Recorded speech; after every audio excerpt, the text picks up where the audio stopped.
Hey, what's going on, guys? It's Kyle here, and sorry it's a little dark, but I'm doing a little drive-by. You might recognize these two houses right here. So those were the first two houses that I bought, and I wanted to do just kind of a follow-up video about those two houses and kind of the numbers that go on behind the scenes, and what do I really net out every year off those properties. What are the numbers? So let's jump back to my office real quick and go over some of those numbers.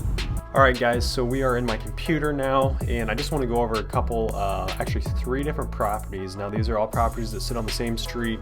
The first two we're going to go over are the first two that I bought and I talked about previously in my last video, so if you haven't watched that, go back and watch my first video about my first rental property. So we're going to start here. Let me see. We're going to start, okay, 229 Locust. So this is actually the first one I purchased. Now we're just going to take a look at this income statement. Now this is from January 1st of 19 to 12/31 of 19, so the whole year. Now we're going to look at this property. I did have a tenant move into this property, but I don't think I lost even a month in rent. But anyways, so this tenant, the housing authority, so government assistance, pays part of her rent, and then part of the rent comes just from her pocket. So let's scroll down here. Total income, it shows down at the bottom. Total rent income was $6,033. Now improvements on this property, we did not hardly do any in the year of 2019. So we did $42.68. Insurance, we paid $731 for. Lawn maintenance, we paid $286. Repairs, $120.50. Now there's a difference between improvements and repairs. We're not going to get into that. It's how you write it off to the IRS. So we're not going to get into that in this video, maybe next video. Supplies, we paid $105. So if we go, and taxes $372, which is extremely cheap. And that's based upon what I paid for the properties, so that's why it's so low. Plus the area that these are in, not the greatest. So property taxes are very cheap here. So total expenses came to $1,659.23. Now we get down to the very bottom line, which is what matters.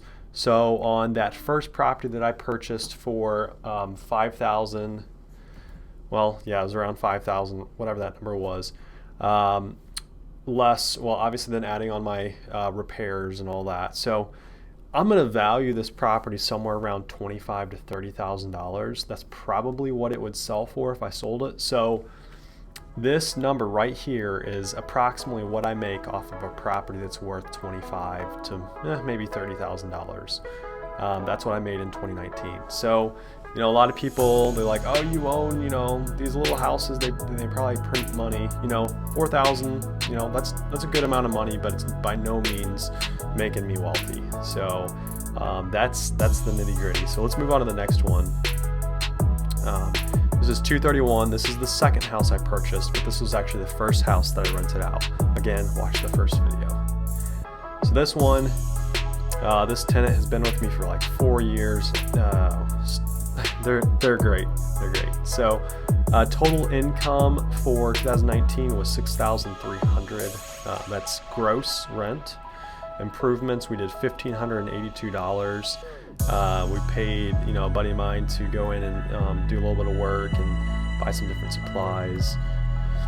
Insurance was $640 for the year. Lawn maintenance was $257. Repairs $412. Taxes $372. That property we only netted $3,000. And okay, so we're going to compare this $3,000 with this next one. This is 227. Now this one sits right next to him as well. Now this property is like the best case scenario. So these rents are all about the same. This is $585. The last one we looked at was $525, and the first one was $525, and then yeah, it's $525. This last property, 227 Locust, again, the house is worth probably around $30,000.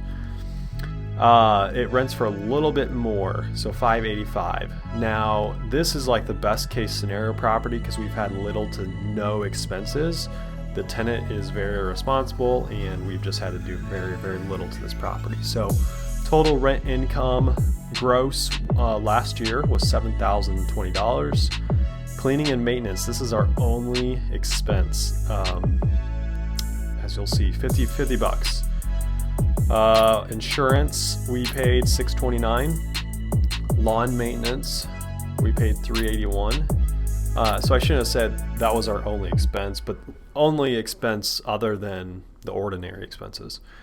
Lawn maintenance, $381, and taxes, which, okay, that number's, maybe that's not off. We only paid, I think that number is right. It's just incredibly low. Total expenses were $1,251. And yeah, I'm almost confident that is correct. That's incredible. So this property, we netted $5,768, and that's pretty much best case scenario. So could these rents go up? They could probably go up a little bit, maybe to $600, probably not a penny more than that. So really, that just gives you an idea of what these little teeny houses here in the Midwest, will net you a year. A $25,000, $35,000 house, you're going to be lucky if you net much over $5,000. Maybe close to $6,000 if you have a good year. But the thing that kills you with these little single-family houses is turnover. If I had a tenant move out and they had I had to replace the floors, replace the blinds, do some repainting, that almost wipes out your whole net income for the year.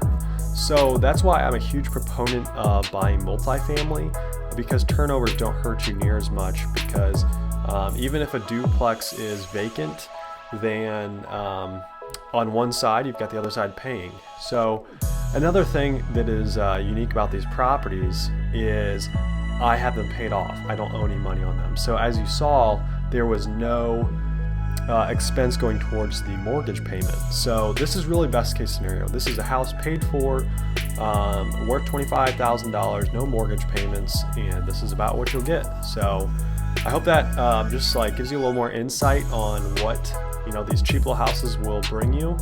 And yeah, they're a good money maker, but they're not by no means going to make you a millionaire. So anyways, I will dive into some of my nicer properties, and we'll go over some of those incomes in next video, some of my next videos. So anyways, hope you guys enjoyed. Thanks for watching. See you guys later.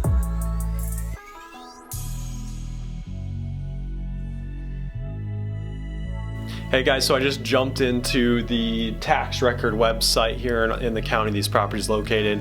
I did confirm that on the 227 Locust house, the taxes on that were only $190.28. Now that is absurd, because here in the good old state of Illinois, taxes are ridiculous. So I can't believe it's that low, but it is. So anyways, just wanted to confirm that. Again, hope you guys enjoyed the video, and I'll see you in the next one.